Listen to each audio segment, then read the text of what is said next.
So all it needed was a little bit of oil right here in the middle. I'm gonna see if I can focus on that. There we go. You can still see a little bit of the oil.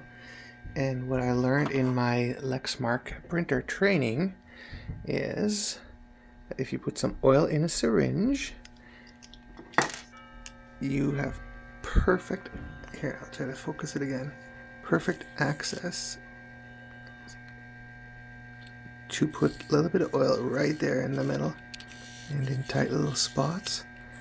And that's all it needed. I probably have too much on there right now, so I'll, oh, look like it went right down right now. So anyways, that's all it was.